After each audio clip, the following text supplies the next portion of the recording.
Hi everyone, Alejandro with Autel Robotics here. In this video, we will cover the basics of the Autel Explorer app. Welcome to the flight deck.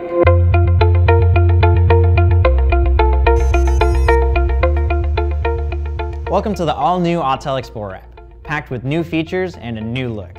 I would recommend becoming familiar with the Autel Explorer app before your first flight. If you haven't already, head to the iOS Apple Store or Google Play Store to download the free Autel Explorer app. This app is optimized for devices running iOS 11.3 or Android Oreo 8.0 and newer. From the main screen, at the bottom left, we have a weather report. You should always be familiar with weather conditions before flight. The Autel Explorer app makes it easy to keep track of the temperature, visibility, and wind speed. This information is pulled from your mobile device's location. If you are using a device without cellular data, this information will not be available. In the top right is our user profile. Here, you can access flight logs and the digital user manual. We will cover this area of the app in another video. And right in the center, we have the Go Fly button. Once connected to your remote controller, this button will illuminate blue. Tap on Go Fly. Let's start in the top left. The Autel A logo will take you out to the main screen. Next to this logo is the mode we are currently in. This will vary based on the mode you choose. Tap on this to open the Intelligent Flight Mode screen again. There's a lot of options here. We will cover each one of these modes in detail in other videos. To the right, we have basic flight telemetry information, battery life, altitude, distance from the home point, and speed. If you tap once on the telemetry information, a second bar will open providing even more details, like if the vision system is enabled, satellite connectivity, remote controller, and the video signal strength, the remote controller battery life, and the aircraft's battery voltage. Tap on the telemetry information again to hide this additional information. Next, the gear icon. This will open the settings menu. The first menu is the aircraft status. Here, we can see information regarding the compass, flight mode, and IMU. There will also be detailed information about the battery, transmission signal, gimbal status, and SD card. The next menu will offer options for flight control, like turning on or off, novice mode, change the go home altitude, speed limits, altitude limit, distance limit.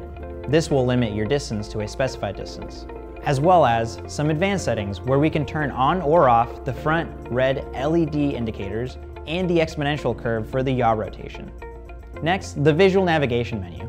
Here we can turn on or off the visual obstacle avoidance, toggle the radar map, and we can access some advanced settings where we can turn on even more options for the visual navigation.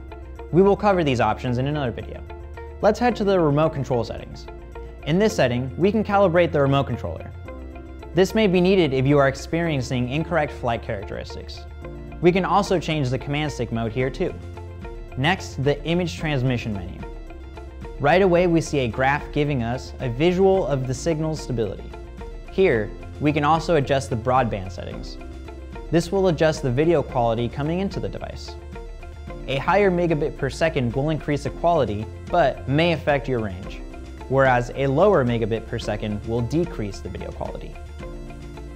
The image transmission mode will adjust the resolution of the video coming into your device. Normal will set the video resolution to 720p, and high definition will set the video resolution to 1080p. And smooth will automatically choose the best settings. Keep in mind that this does not affect the resolution recording to the micro SD card. The aircraft battery menu will show all the details of your battery and settings. Here, we will see the total voltage, the balanced cells, current temperature of the battery, remaining capacity, and how many times the battery has been discharged. We can adjust our low battery warning and how many days until discharge. We will cover battery maintenance in another video. There is also a battery details menu that provides the battery serial number and other additional information. This may be needed for support. Now onto the gimbal menu. Here we can change the gimbal mode. Stabilized is the standard mode, or you can choose FPV mode. This will change the gimbal parameters to react differently, tilting the camera when the aircraft is moving left or right to give more of a sensation of flying. Then we have the gimbal roll axis adjustment. Finally, we have the general menu. Here we can adjust the home point, switch from imperial to metric, show live coordinates like GPS, UTM or DMS, check firmware versions, and reset the Do Not Show Again message. The About section will let you know what version of the Autel Explorer app you are running. Now we can tap on the X to close out the settings menu. Back in camera view, on the right side we have album playback. Here we can review video and download low-resolution photos and video directly to our mobile device. We will cover this area of the app in another video. Then we have a shutter button to take a still image. Below that, we can switch in between photo and video mode. When we switch to video mode, the shutter button will change from white to red, and we can use this button to start or stop a video recording. You will notice that the album button has changed to a white shutter button. This allows you to take a screenshot from the video recording, allowing you to take pictures in video. Keep in mind that these images will not be at the full 12 megapixels like the photos taken in the photo mode. At the bottom of the camera, a wrench icon will open the camera settings where we can turn on grids, center points, the histogram, the overexposure warnings, also known as zebra stripes, and video encoding format. We can also reset the camera to default settings and format the microSD card. At the bottom of the app, we have a menu bar for the basic camera settings. We can turn on picture and video. This option will let us manually take a screenshot from the video being recorded, or a time-lapse feature that will automatically take a screenshot at regular intervals. We can also change formats, resolution, and frames per second.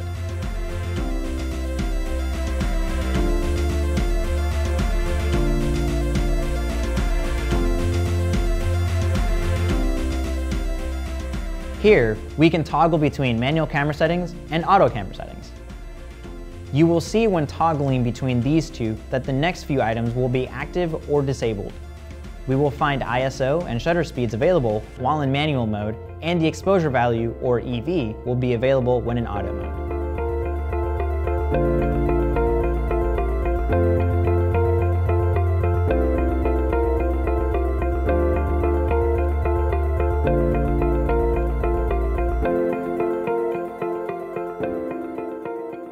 Then we have white balance, WB, and color profiles.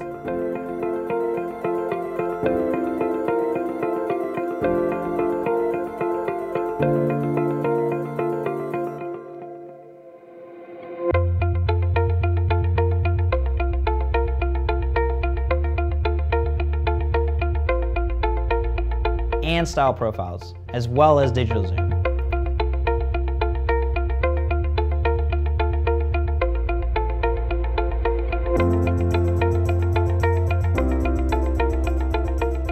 We will dive into camera settings and best practices in another video. On the far left, we have our gimbal pitch angle. Then, our aircraft status log menu. We can open and close this menu by tapping on the chevron image. Here, we can see any critical information and warnings. We can open and close this menu by tapping on the chevron. Now we have our mini-map. If you're using a device with cellular data, the Autel Explorer app will automatically download a map from Google. If your device doesn't have cellular data, you can still download the maps by connecting to a Wi-Fi signal. We will cover this topic in another video. You can hide the map by tapping on the chevron and again to open the mini-map. To open the map view, tap the picture-in-picture box.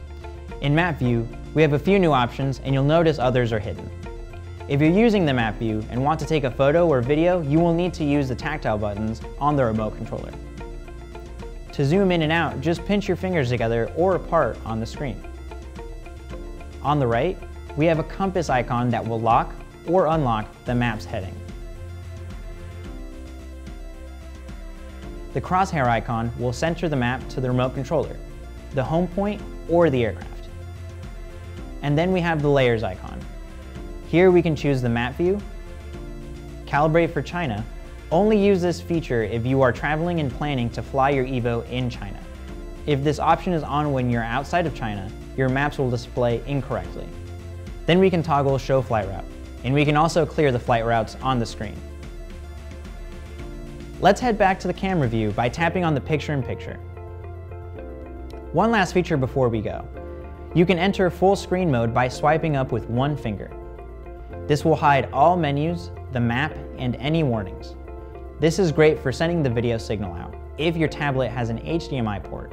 When in full screen, you can use the OLED screen on the remote controller to monitor telemetry information. To show all the menus again, just swipe down on the screen with 2 fingers. Becoming familiar with the app and menus will help cut down time when making adjustments in flight. That's all for now. So long from the flight deck.